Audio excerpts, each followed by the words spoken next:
ఈ క్యూలో కాసేపు ఉంటే నా ఊపిరైతే పోయేది.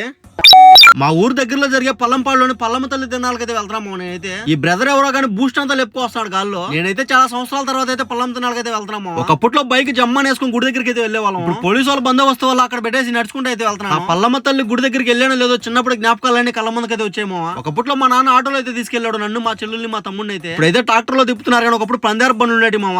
ఎద్దులు కట్టి మామూలుగా తిప్పేవాళ్ళు కదా గుడి చుట్టూ. చుట్టుపక్కల ఎన్ని గ్రామాలు ఉంటే అన్ని గ్రామాల వాళ్ళు అయితే వస్తారు మామ. ఈ రోజు అయితే చాలా సేపు క్యూ తర్వాత మంచిగా దర్శనం చేసుకున్నా పల్లమ్మ తల్లిని అయితే.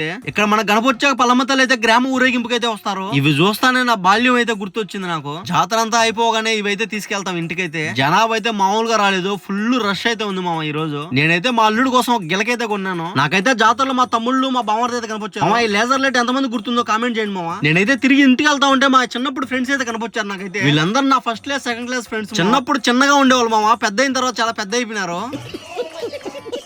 మేమందరం శ్రీ వినాయక స్కూల్ అయితే చదివినాం చిన్నప్పుడు అయితే. నేనైతే లిటరల్లీ చాలా వెయిటింగ్ చేసామో ఈ పందారు బండ్ల కోసం అయితే. అచ్చమైన విలేజ్ ఫీలింగ్ ఇలాంటప్పుడే మామ తెలిసేది. ఇలా ఎద్దులు గట్టి తిరుగుతా ఉంటే మామూలు ఎంజాయ్మెంట్ ఉండదు. చిన్నప్పుడు అందరు బహార్ ఆడి 100 రూపాయలు అయితే పోగొట్టుకున్నాం మామ. ఇక్కడ చూస్తే చాలా మంది చాలా వందలు అయితే పోగొట్టుకోబోతున్నారు. బుడిగీలు గుడిగినంటే చిన్న గారాబం చేసేది కదా చిన్నప్పుడు అయితే. పల్లెటూరులో జాతర అంటేనే ఎన్నో మెమోరీస్ మామ లైఫ్ లో. మేమైతే అలా సరబత్ తాగేసి ఇంటికైతే బయలుదేరిపోయాం మామ. మన సైడ్ వాళ్ళు ఎవరైనా పల్లమ్మ తల్లి జాతరకు వచ్చుంటే లైక్ కూడా కామెంట్ చేయండి మామ, మర్చిపోవద్దు.